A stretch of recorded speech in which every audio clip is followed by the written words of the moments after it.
All right, let's bring in Scott Britton, one of the founders of Battle Cancer. Scott, first of all, thank you so much for doing this. How are you doing today? Yeah, I'm oddly good considering what's going on around the world. So it's quite strange to say that. I think most answers of people have been not so good. But yeah, not thank you so much for having me on. But yeah, it's yeah, bit of a, like I said, intimidating moment seeing those two faces. Well, again, I'm sorry that these have been the two that you had to endure for a lot of your CrossFit content, but it is what it is. Yeah. And Scott, so for people who may not be familiar, can you give us a brief overview of what Battle Cancer is and how it kind of came to be, why you started Battle Cancer? Yeah, of course, and we know most people who tune into this are not going to know us. So I think this is it's great to kind of start. So what Battle Cancer is now is we call ourselves a fitness fundraising movement. So we predominantly run fundraising events, and they are like quite large scale. So our London event had 1,500 athletes last year take part in a team event, which is all functional fitness. There's no separation. So cancer doesn't discriminate if you're elite, if you're RX, if you're scaled. So we have none of that. So every single workout that at our mass events, it's programmed with oncologists, physiotherapists, and our programmers so that everybody can do it. So everybody does the same thing. So we do have adaptations for people if they are post-treatment from some kind of surgery, we can make adaptations. But then we also do fundraising challenges across the world. So that's where I've been really lucky to bump into Tommy before. We often do things that are people go, why would you want to do that? So we tried to lift a kilogram for every single person who passes away in the US every year, which is sadly an incredibly large number. So over 600,000 people. And we did that in Miami. And then we also have our program called Move Forward, which is the thing that's the most exciting thing to me, where we take cancer survivors, put them through 10 weeks of subsidized training. So we pay for them to have travel there, care packages, and separate fitness classes. And at the end of it, we fund a number of those people to become CrossFit Level 1 coaches themselves. So they actually become the ultimate physical and mental support network for people to continue to come to those classes. So that's the three areas that we do. Obviously, events are hit incredibly hard at the moment, as we've seen all around the world. So it's been a great chance for us to actually tell people about our Move Forward program and the lives that it's changed. What was behind your decision to start this whole endeavor? Well, so most people kind of presume that it's been an intensely personal like interaction with cancer, and it was more from growing up. So I always say, in a very kind of dark, humid way, I knew how to behave at a funeral more than I did at a wedding, because I'd been around so many funerals growing up, and it was always cancer related. And then throughout my kind of adult life, being a high level powerlifter, I always said, right, I need to do something. I want to do something that's more than just an individual challenge. And so I sat at home one day and said, how heavy is the Eiffel Tower? I was like, okay, it's not that heavy. How heavy is like a mountain? That's way too heavy. And then kind of settled with the Titanic. So the ship that sunk, Titanic. I said, okay, let's have this concept of let's deadlift the weight of the Titanic, because people can kind of get their head around it, and it will compass everybody in. So it blew up in the first couple of weeks. We raised like $50,000 worth of money for a charity. We had hundreds of people join this like challenge to try and do it. And then ever since that moment, our lives have completely changed, and we've interacted with more and more people that we've sadly lost through cancer, people that are friends now that are undergoing chemotherapy even during coronavirus, and we've had losses within the family.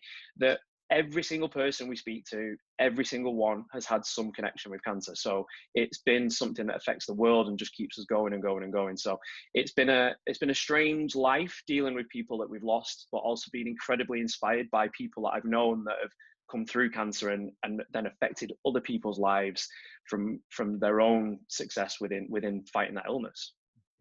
And so what obviously started as maybe the kind of brainchild of a personal challenge into charitable fundraising. What does Battle Cancer as an organization look like now? What kind of teams do you guys have? Like you mentioned, we've been able to cross paths and chat in Norway and Miami and all these other activations as well. So what does the team look like now in its current form? Yeah, so if anyone gets to look at our website, you would think, wow, that's a gigantic organization, because we're quite good at making it look like we're really good. But we're really small. So I was a police officer for 9 years.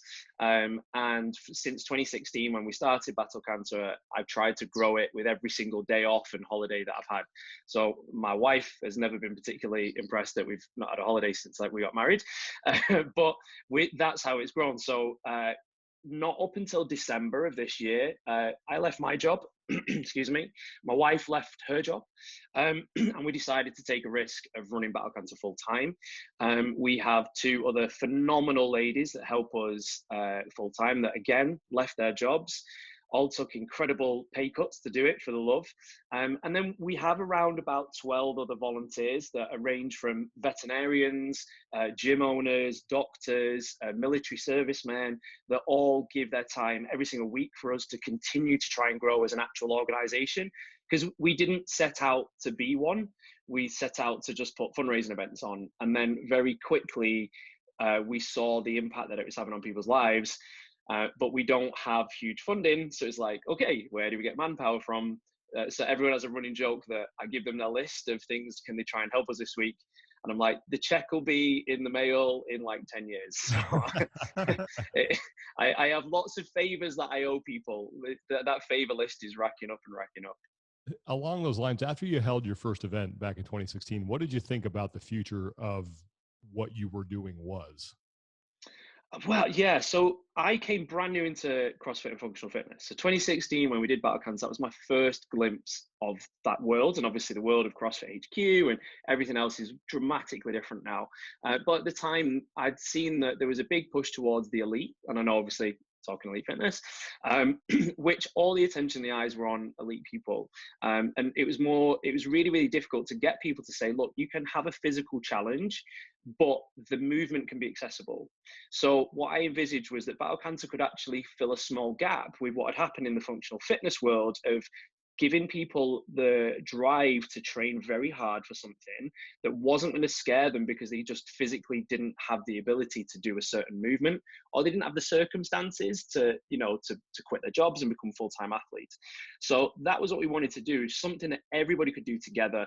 And also the power of community was a huge part. So we saw very quickly that within the fitness community, people open their hearts very, very quickly. And there's an incredibly common shared language. If I say to you, how horrible is a thruster and a burpee in Spanish, you understand it in German, you understand it in English. Everybody knows that common language. And so I've had a chance to see firsthand a couple of the activations at events. As I just mentioned, got to take part in Norway, got to take part and move some weight in Miami. Would you mind sharing some of the details of those particular activations, as well as, what are some other types of activations that you guys do at events that people, maybe the next time we actually get to go to an event, people can see, kind of recognize and take part? Because I feel like sometimes there's an initial hesitance from people when they're not really sure what's going on. Yeah, and that's been the big thing for us. So when we're at other events, so for example, Norway and at Wadapalooza, we pick a charity that has got the biggest reach within that country and also the most reputable. So we went with the American Cancer Society. They had the best dollar for donation. However, when people come and do our activations, they can choose to donate to whoever they want. So that's been what's been different about us, because cancer affects everybody, but also they have different connections to the charities that may have supported their family members or a particular type of cancer. So I never wanted to look at somebody in the eyes and say, oh no, sorry, you can't donate to them, you can only donate to this. That was something that I was never prepared to do. So we try and think of something that's really inventive. So like I say, it was to try and lift 609,000 kilos in Miami. So we just said, look, you don't even have to donate. Just come, talk to us, move a weight around, because you don't know who's watching. You don't know who's going to tune in. And the whole point of Move Forward, which hopefully I can share a little bit more about, is that it's to tell people that they're not alone. And it's to tell people that you don't have to do incredibly big challenges. You don't have to run Ironmans. You don't have to do that to make an effect, and also to give a little bit back. So in Norway, we had a pull-up challenge. Again, incredibly hard, which you jumped on and did a lot of pull-ups for us, which was amazing.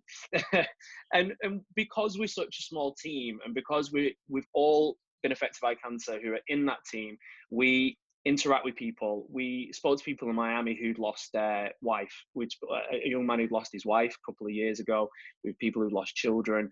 And it's, as much as I like to talk about donating, which is fantastic, the big thing with us has been human contact, sharing a message, and getting the word out of actually you can make a key difference.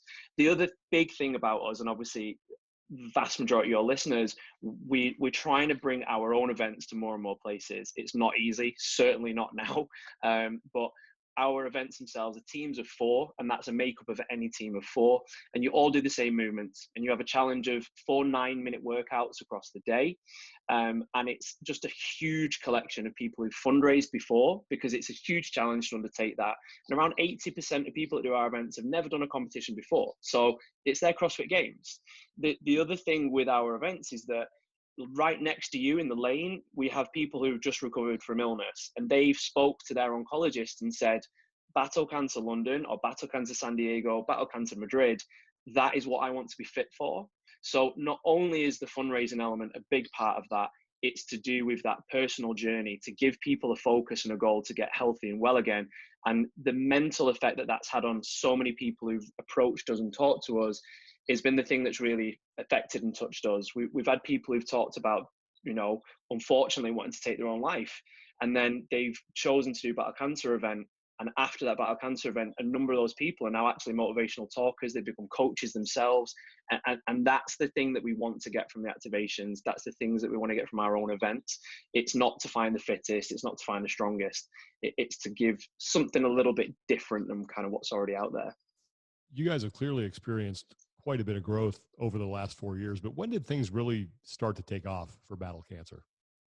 So I would say we chose to do a London event. And obviously, like London, it's a hugely recognizable place around the world. And last year, our London event got 1,500 athletes in one day. So as a group of organizers, which I'd just like to tell everyone, we finished on time, just so everybody knows that, as how prepared we are.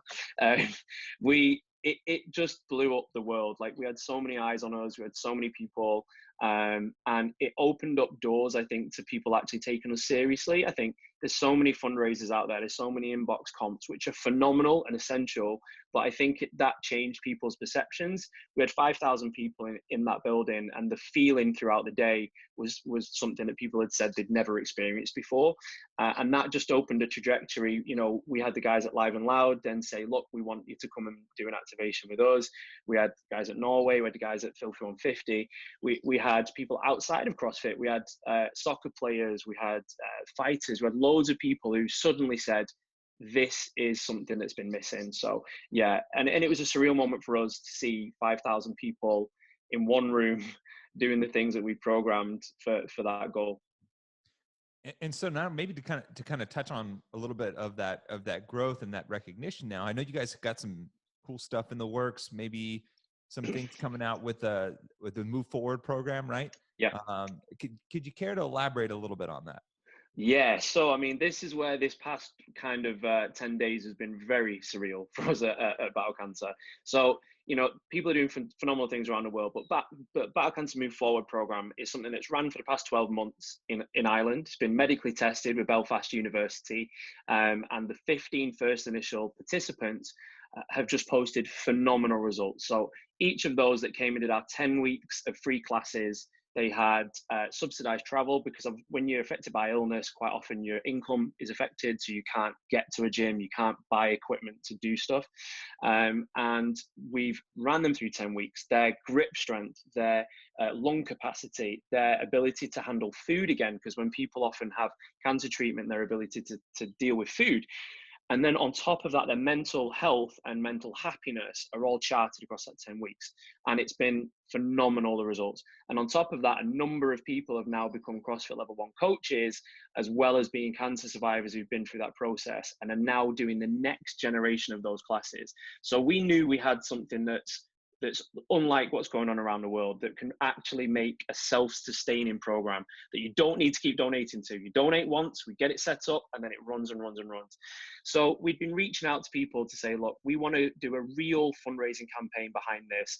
Every single $5,000 that we get, that's a brand new one in a brand new city that will just carry on and carry on.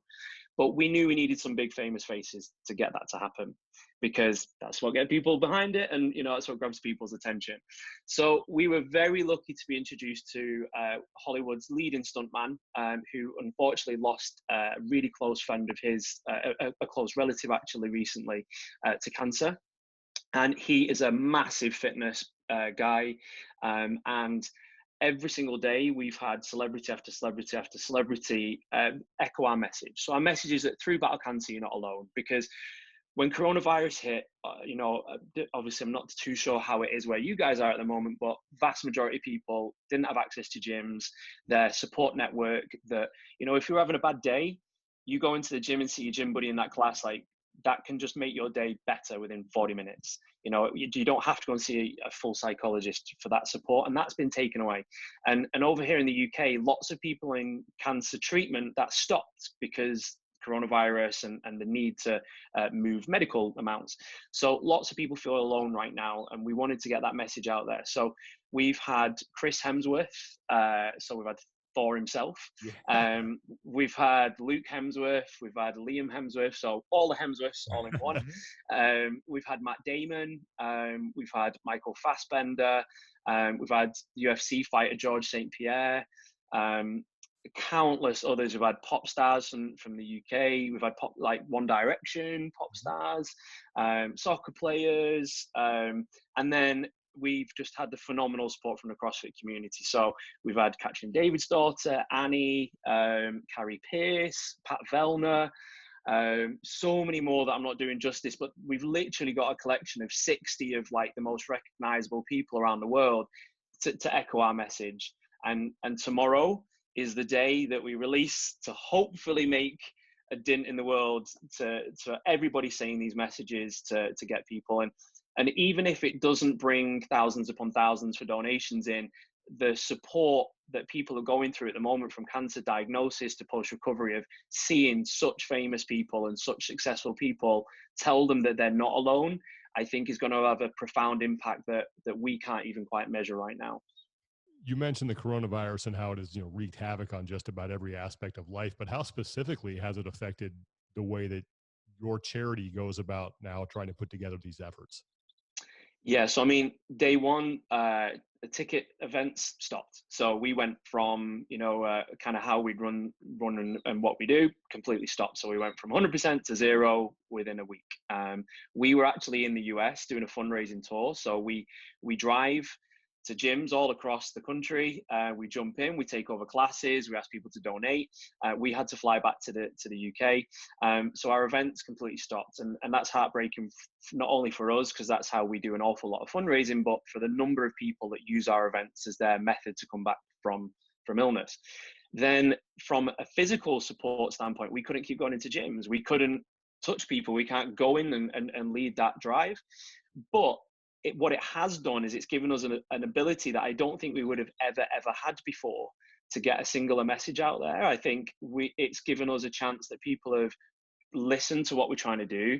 They've thought about it and said, you know what, like, world will come back to normal, and a program like this ready to go as soon as the world comes back to normal is something that's been missing. So as much as it's hit us, and we've had really very dark days of talking as a group and a team, and mourning almost that we may lose what we've built over the past couple of years, we've also now seen this as an opportunity to bring something to the world that I think we would have never had that opportunity before.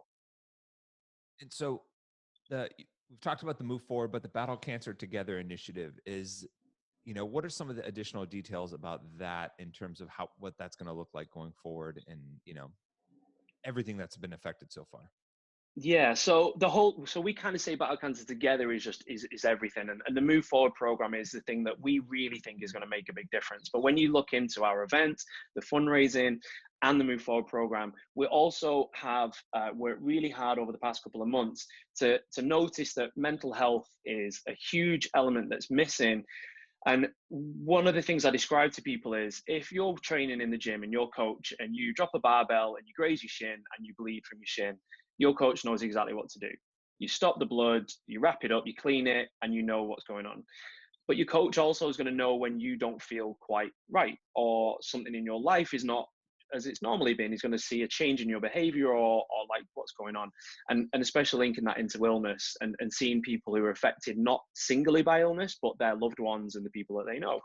And we said, okay, there's no such thing out there as a mental health first aid kit. And we thought that fitness professionals, coaches, box owners, they need to have that, because lots of times they're in a position where they know something's wrong, but they don't quite know how to help.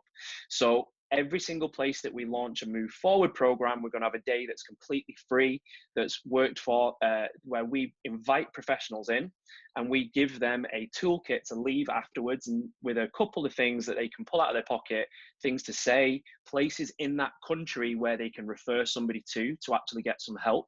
Because obviously it's, sometimes people got some great advice, but to follow up on that, they don't quite know where to send them. So we want to make sure that not only are cancer survivors and cancer patients having something to go forward with, but the fitness professionals, which there's now thousands of, they could be the best first aiders for mental health and actually help the people that walk through their door every day, not only physically, but mentally as well. Scott, you're on the front lines of this fight. So how are we doing in the battle against cancer? Very bad is the honest part of that. And we've had to very carefully temper our marketing with what's going on with coronavirus. We know people are losing their lives. We know that, and we understand that. Every single year, 9.6 million people die from cancer in the Western world. So that's 9.6 million, and the diagnosis tops up to 30 million in the Western world. And that's almost half the population of the whole of the UK. Every single year are affected by cancer. The biggest change that we can affect in relation to that, and most scientists say, and someone may pull me up on it, but studies show it's 50-50 in relation to genetics and lifestyle choice. And for us, we see that functional fitness, be it through the events, through the Move Forward program, be it through interacting with people at activations, gives us the chance to affect the 50% that we can control. Now, you've actually got 30% chance of passing away from cancer. That's all of us on this call. We all have an equal 30% chance. And that's terrifying to think that that's such a high chance. And with coronavirus, the attention from the media, the attention from the health services, everything else has obviously gone to that. And in that space of time, donations to cancer charities from a research standpoint, from a support standpoint, on average have dropped almost to 90% loss. So 90% reduction is something that's decimating around. So what we want to do is take people who have got a great platform, who have a great message, and let's get that back into something that all of us have a 30% chance of being affected, which to me is terrifying. So as much as we're getting better at an awful lot of things, unfortunately, cancer is not one that's going away. And you guys do a lot of person-to-person interaction and interaction with anyone that's affected by this. And I'm kind of curious, and this is maybe a little bit more of an aside, but one of the things that's actually been going around with the coronavirus is the discussion of how people with a weakened immune system in particular are at risk. And what's kind of been the correspondence and general feel from the people that you've interacted through battle cancer that, as a result of treatment and all those other things, have that immune system deficiency, at least for, the temporary. And what's been the kind of feedback and general vibe you've gotten in that realm? Yeah, so number one is fear, obviously. So there's an initial part that everybody's very scared from that point. I would also say the fear tends to come from people who are not actually directly affected. Everybody that we have had on the Move Forward program and people who are in direct correspondence with constantly in relation to undergoing like chemotherapy and radiotherapy right now, they want to keep doing stuff. So that's the point. Like, we have to be incredibly sensible. So yes, at our events, we're going to have to look at how we incorporate that. And that might be that we have to do more from getting doctors' notes. We have to do more from a hygiene standpoint. The Move Forward programming in itself is always outside of normal class times. So for us, social distancing can be very easily put in. And the reason that we do it outside of normal class times is because there's usually a block of someone who's coming into a gym first time, and the group is very much kept together for that first 10 weeks. So we can actually control that from a really strong standpoint. The other part of that weakened immune system is lack of movement, lack of physical health increases that immune system hit. So every piece that we've had is that people still need to keep moving. People still need to keep on that path of getting physically fit again, because if they wrap themselves, close that door and don't move, their immune system's going to drop even more. And the thing that's attacking themselves in their own body is going to take hold. So one of the things that we've managed to do very well is jump on digitally. So like we've had phenomenal guests do our online classes over the past 6 weeks. And that includes Lauren Fisher, Rory McKernan, Noah Olson. So we've had people become coaches for Battle Cancer Move Forward classes online. So people can do it at home. And yes, there's bazillions of home workouts going on right now. And I know that it's never been some more, like you can grab some home workouts, but this has been more than that. People share their questions, people share their experiences of what they've been going through. So we've managed to keep people moving whilst having a very sensible approach to, yes, we can't put them in large groups right now from an incredibly delicate position, but lack of movement, that immunity system here is just going to grow and grow and grow. So we need to keep a balance of sensible approach to both. When we get back to some semblance of normal here, when you look ahead to 2021, what does your event schedule look like? Yeah, so we hopefully, and this is always the big thing with everybody right now, but we hopefully we're going to start off again in Dublin. So our first events will be in Dublin in Ireland. We had almost 1,000 athletes this year take part in Dublin, and then we come over to the US, and we are doing our very first US event that was supposed to be this year. Unfortunately, that got derailed. But we're going to be coming to Miami. We're going to be coming to Houston. We're coming to San Diego, and we're coming to Boston. They're not huge events because nobody knows us. Nobody knows who we are yet. So they're going to be very much smaller events. And we more about getting the message out, getting people in. And that's a big reason for us. The US has an incredibly scary high amount of cancer diagnosis. The health crisis in the US in relation to food, alcohol, prescription drugs, it's an incredibly scary thing. So we also know it's the perfect place for us to start getting that message out. And then we head back over to Europe. So we've got events in Sweden, in Iceland, Norway, Spain, Germany, France, and then we have our events in the UK, which we have 2. So we want to get back to hitting our schedule, which will be close to 16 events next year, and they range. Like that sounds like we're going to be the biggest event series in the world, and CrossFit HQ might start coming for us, but we're not. They range from 300 people up to the 1,500 people coming to them. So we're not planning on taking over the world of fitness. We just want to take over the world of making people feel happy and healthier again. How can people get involved?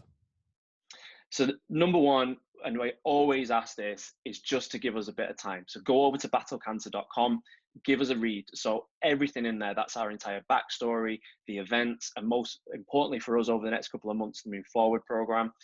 If people really want to, and this is so difficult right now because we know charity fatigue is kicking in, but if people feel that this program is something that they really believe in, they can donate a couple of dollars to us. And again, that's through the website at battlecancer.com. There's a Move Forward section. They can also read about the medical studies from the Move Forward program there and hear direct words from those that have undertaken the program. And Instagram takes over the world. So if people want to check us out on Instagram, we will never say no to a follow on the Instagram account. And that's just at battle.cancer. And that's where we have our most interactions. We get people daily telling us about their loss, about their individual battles. So even if you don't want to donate, even if you don't want to come to one of the events, if you just want to tell us what you've been through and have an understanding ear at the other end of it, that's what you're going to find at the end of those accounts. So it'd be amazing to just check us out. Well, listen, Scott, we really appreciate everything that you and your organization are doing. Thank you so much for taking the time to do this for us. And I hope that we get to see you in person soon, so we can all get behind this thing together. Yeah, thank you. And like, obviously I'm joking saying it's intimidating from a really cool way. And this is what's been great for us. And I promise I'll shut up waffling really soon, but to have the backing and to have a platform from the guys like you that have forged phenomenal careers over the past number of years through fitness, and that message that you've consistently promoted, it's allowed us to get to the place where we're hoping to be. So from everyone in our team, we've had very dark days thinking we might lose Battle Cancer to where we sit now. It's a massive thank you to giving us this chance to reach a few people. So thank you so much, not just from me, but from everybody at Battle Cancer. You're more than welcome. And thank you for the kind words. They are greatly appreciated. And we're looking forward to that video tomorrow. Cause I mean, you hit Thor and you hit Magneto. We got Jason Bourne on there. with Michael Fassbender. So You got us two comic book nerds over here. So we hopefully have some other cool stuff coming. Obviously, when you look at people of like that reach, and I think the other cool thing for us about the video as well is it's going to cast an eye on functional fitness, because like, please do not get me wrong, like the names of athletes that we've got are phenomenal, but also if you stop most people and say, do you know who Thor is, or do you know who won the games 2 years ago, most of those people are going to know who Thor is. And I think it's really cool for us to get, because the video's mixed. The video has the mixture of these celebrities with these incredible athletes. So it's going to cast another eye on functional fitness. And I think that's what's going to be really cool about it being released. So yeah, I'm ridiculously excited. I won't sleep at all tonight. Well, that's awesome, Scott. And then again, thank you so much for doing this. Best of luck. And please, keep us posted if there's anything that we can do to help you guys out. No, thank you so much, guys. It's amazing.